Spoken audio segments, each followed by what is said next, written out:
রাত ঠিক 2:17। পুরো গ্রামের বিদ্যুৎ হঠাৎ একসাথে চলে গেল, কিন্তু অন্ধকার নামেনি, কারণ আকাশে তখন একটা বিশাল লাল আলো জ্বলছিল। আর সেই আলো দেখার পর গ্রামের 23 জন মানুষ এমন কিছু দেখেছিল যা তারা মৃত্যুর আগ পর্যন্ত কাউকে বলতে পারেনি। বাংলাদেশের উত্তরাঞ্চলের সীমান্ত ঘেঁষা ছোট্ট এক গ্রাম হরিণচরা। জায়গাটা মানচিত্রে থাকলেও মানুষের মুখে খুব কম শোনা যেত, কারণ গ্রামটার নামের সাথে বহু বছর ধরেই জড়িয়েছিল অদ্ভুত সব ঘটনা। কেউ বলতো এখানে রাতে অচেনা মানুষের হাঁটার শব্দ শোনা যায়, কেউ বলতো ধান ক্ষেতের ভেতরে মাঝরাতে আগুন জ্বলে ওঠে, আবার কেউ দাবি করত গ্রামের পাশের পুরনো রেললাইনে এমন এক ট্রেন চলেলে যেটা আসলে বহু বছর আগে দুর্ঘটনায় ধ্বংস হয়ে গিয়েছিল। কিন্তু সবচেয়ে ভয়ঙ্কর ঘটনাটা ঘটে 2001 সালের ডিসেম্বর মাসে। শীতের এক গভীর রাতে গ্রামের এক স্কুল শিক্ষক হঠাৎ নিখোঁজ হয়ে যায়। মানুষটা ছিল খুব সাধারণ, নাম আব্দুল কাদের, বয়স 47। গ্রামের প্রাইমারি স্কুলে শিক্ষকতা করত, কোনো শত্রু ছিল না, পরিবারও শান্ত। কিন্তু নিখোঁজ হওয়ার আগের দিন সে বাজারে দাঁড়িয়ে এক অদ্ভুত কথা বলেছিল। সে বলেছিল ওরা আবার ফিরে এসেছে। লোকজন ভেবেছিল কাদের স্যার হয়তো মজা করছে, কিন্তু পরদিন সকালে তার ঘরের দরজা খোলা অবস্থায় পাওয়া যায়।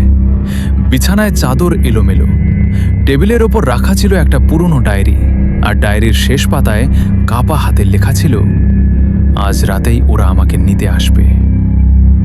এরপর থেকেই পুরো গ্রামে আতঙ্ক ছড়িয়ে পড়ে।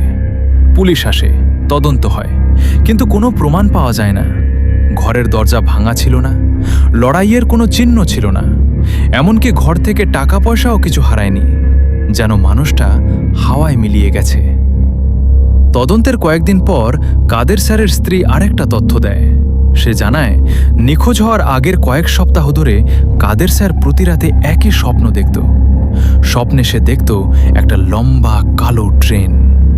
ট্রেনের ভেতরে কোনো যাত্রী নেই, কিন্তু জানলার পাশে দাঁড়িয়ে থাকে ছায়ার মতো কিছু মানুষ। আর ট্রেনটা সবসময় একই জায়গায় এসে থামে, হরিণচরা গ্রামের পরিত্যক্ত রেল স্টেশনে। সমস্যা হলো সেই স্টেশন দিয়ে শেষ ট্রেন গিয়েছিল প্রায় 26 বছর আগে। 1975 সালে ভয়াবহ এক দুর্ঘটনার পর রেল লাইন বন্ধ করে দেওয়া হয়। সরকারি রিপোর্ট অনুযায়ী মাঝরাতে একটি যাত্রীবাহী ট্রেন হঠাৎ লাইনচ্যুত হয়ে আগুন ধরে যায়। প্রায় শতাধিক মানুষ মারা যায়। কিন্তু আশ্চর্যের বিষয় ছিল নিহতদের অনেক লাশ কখনো খুঁজে পাওয়া যায়নি। বছরের পর বছর ধরে লোকজন বলতো ওই লাইনে রাতের বেলা ট্রেনের শব্দ শোনা যায়। কেউ কেউ শপথ করে বলতো তারা দূরে আলোও দেখেছে, কিন্তু সরকার এসব গুজব বলে উড়িয়ে দেয়। কাদের স্যারের ঘটনার পর গ্রামের কিছু যুবক সিদ্ধান্ত নেয় তারা সত্যিটা খুঁজে বের করবে। তাদের মধ্যে ছিল রুবেল, নাসিম, জয় আর ফারুক। চারজনই সাহসী ছেলে। তারা ঠিক করল এক রাতে তারা পুরনো স্টেশনে গিয়ে অপেক্ষা করবে। গ্রামের বৃদ্ধরা তাদের বাধা দিয়েছিল। একজন বৃদ্ধ বলেছিল, যা দেখবা তা ভুলতে পারবা না। কিন্তু যুবকেরা হাসাহাসি করেছিল। 2002 সালের জানুয়ারির এক রাতে তারা চারজন টর্চ, ক্যামেরা আর একটা ভিডিও রেকর্ডার নিয়ে স্টেশনের দিকে যায়। স্টেশনটা তখন প্রায় জঙ্গলে পরিণত হয়েছে।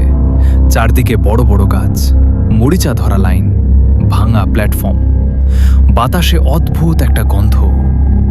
রাত বাড়তে থাকে। প্রথম 1 ঘন্টা কিছুই হয়নি। তারপর হঠাৎ তারা শব্দটা শুনতে পায়, দূরে কোথাও থেকে ট্রেনের হুইসেল। প্রথমে তারা ভাবল হয়তো বাতাসের শব্দ, কিন্তু কয়েক সেকেন্ড পর পুরো মাটি কাঁপতে শুরু করে, যেন সত্যিই ভারী কিছু এগিয়ে আসছে। রুবেল ভিডিও ক্যামেরা অন করে। তারপর তারা যা দেখেছিল সেটা পরবর্তীতে বাংলাদেশের সবচেয়ে রহস্যময় ঘটনাগুলোর একটিতে পরিণত হয়। অন্ধকারের ভেতর থেকে ধীরে ধীরে একটা ট্রেন বেরিয়ে আসে। পুরনো স্টিম ইঞ্জিন, পুরো গায়ে পোড়া দাগ, জানলাগুলো কালো। কিন্তু ভয়ঙ্কর ব্যাপারটা ছিল অন্য জায়গায়। ট্রেনটার কোনো শব্দ ছিল না। এত বড় একটা ট্রেন সামনে দিয়ে যাচ্ছে, অথচ চাকার কোনো শব্দ নেই, শুধু বাতাস ঠান্ডা হয়ে যাচ্ছিল। চারজন ভয়ে জমে যায়। হঠাৎ জয় দেখতে পায় একটা জানলার পাশে কেউ দাঁড়িয়ে আছে। মানুষটার মুখ অর্ধে পুড়ে গেছে, চোখ নেই, কিন্তু সে তাকিয়ে আছে সরাসরি তাদের দিকে। তারপর একে একে প্রতিটি জানলায় মুখ দেখা দিতে থাকে, শত শত মুখ, পোড়া, বিকৃত, রক্তাক্ত। রুবেল চিৎকার করে ওঠে। ঠিক তখনই ট্রেনটা হঠাৎ থেমে যায়। দরজা খুলে যায় ধীরে ধীরে, আর ভেতর থেকে একটা ছোট মেয়ে নেমে আসে। তার গায়ে পুরনো স্কুল ড্রেস, চুল পুড়ে অর্ধেক নষ্ট, কিন্তু তার কণ্ঠ ছিল স্বাভাবিক। সে শুধু একটা কথাই বলেছিল, ওরা এখনো বাঁচে নাই। এরপর পুরো জায়গা কুয়াশায় ঢেকে যায়। পরদিন সকালে গ্রামের মানুষ স্টেশনের কাছে শুধু 3 জনকে খুঁজে পায়, রুবেল, নাসিম আর ফারুক। কিন্তু জয়কে পাওয়া যায়নি। আর সবচেয়ে ভয়ঙ্কর ব্যাপার ছিল, 3 জনের চুল এক রাতের মধ্যেই পুরো সাদা হয়ে গিয়েছিল। তারা কেউ আর স্বাভাবিকভাবে কথা বলতে পারছিল না, শুধু একই কথা বারবার বলছিল, দরজা খুইল্লা দিও না। ঘটনাটা দ্রুত পুরো এলাকায় ছড়িয়ে পড়ে। সাংবাদিক আসে, পুলিশ আসে, এমনকি ঢাকা থেকে বিশেষ তদন্ত টিমও আসে। কিন্তু তারা কোনো প্রমাণ পায়নি, কারণ রুবেলের ক্যামেরার ভিডিও ফুটেজ সম্পূর্ণ নষ্ট হয়ে গিয়েছিল। স্ক্রিনে শুধু কালো ঝাপসা ছবি আর অদ্ভুত শব্দ ছিল। তবে অডিওর শেষ অংশে একটা জিনিস পরিষ্কার শোনা গিয়েছিল, অনেকগুলো মানুষের একসাথে চিৎকার, আমাদের নামাও! এরপর থেকে হরিণচরা স্টেশন পুরোপুরি বন্ধ করে দেওয়া হয়। সরকারিভাবে জায়গাটাকে বিপজ্জনক এলাকা ঘোষণা করা হয়। কিন্তু রহস্য সেখানেই শেষ হয়নি। 2009 সালে ঢাকার এক ডকুমেন্টারি নির্মাতা সেই স্টেশনে শুটিং করতে যায়। তার নাম ছিল আদনান রহমান। সে অতি প্রাকৃত বিষয় নিয়ে কাজ করত। প্রথমে সে এসব গল্প বিশ্বাস করত না, কিন্তু শুটিংয়ের দ্বিতীয় রাতে তার টিমের একজন ক্যামেরাম্যান নিখোঁজ হয়ে যায়। টিমের লোকজন জানায়, রাত 3টার দিকে তারা হঠাৎ রেল লাইনের ওপর আলো দেখতে পায়। তারপর ক্যামেরাম্যান আরিফ দৌড়ে সেদিকে চলে যায়। এরপর সে আর ফিরে আসেনি। পরে তার ক্যামেরা পাওয়া যায় লাইনের পাশে। ক্যামেরার শেষ ভিডিওতে দেখা যায় দূরে একটা ট্রেন দাঁড়িয়ে আছে, আর ট্রেনের দরজার সামনে দাঁড়িয়ে আছে একজন মানুষ। মানুষটার চেহারা পরিষ্কার দেখা যাচ্ছিল না, কিন্তু আদনান রহমান পরে দাবি করে লোকটা দেখতে হুবহু কাদের স্যারের মতো ছিল। ঘটনার পর পুরো ডকুমেন্টারি বন্ধ হয়ে যায়।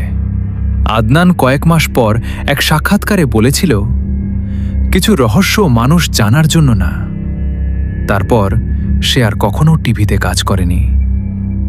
কিন্তু সবচেয়ে অদ্ভুত তথ্যটা বের হয় আরও পরে। একজন অবসরপ্রাপ্ত রেল কর্মকর্তা 1975 সালে দুর্ঘটনার গোপন রিপোর্ট প্রকাশ করে।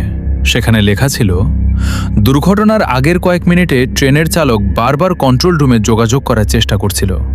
শেষ মেসেজে সে শুধু বলেছিল, লাইনের ওপর মানুষ দাঁড়িয়ে আছে, অনেক মানুষ। কিন্তু তদন্তে লাইনের ওপর কোনো মানুষের প্রমাণ পাওয়া যায়নি। এরপর ট্রেনটা হঠাৎ নিয়ন্ত্রণ হারিয়ে আগুনে পুড়ে যায়। রিপোর্টের শেষ অংশে আরও ভয়ঙ্কর একটা তথ্য ছিল। দুর্ঘটনার পর উদ্ধারকারী দল দাবি করেছিল, তারা পোড়া বগির ভেতর এমন কিছু যাত্রী দেখেছে যাদের নাম যাত্রী তালিকায় ছিল না। অর্থাৎ ট্রেনে অফিসিয়ালি যতজন ওঠার কথা ছিল, বাস্তবে তার চেয়ে অনেক বেশি মানুষ ছিল। কিন্তু সেই অতিরিক্ত মানুষগুলো কারা ছিল কেউ কখনো জানতে পারেনি। আজও হরিণচরা গ্রামের মানুষ রাতের পর সেই স্টেশনের দিকে যায় না, কারণ অনেকেই এখনও দাবি করে শীতের গভীর রাতে দূরে কোথাও থেকে ট্রেনের হুইসেল ভেসে আসে। আর মাঝে মাঝে কুয়াশার ভেতরে দাঁড়িয়ে থাকতে দেখা যায় একটা ছোট মেয়েকে। সে শুধু একটা কথাই বলে, দরজা খুইল্লা দিও না।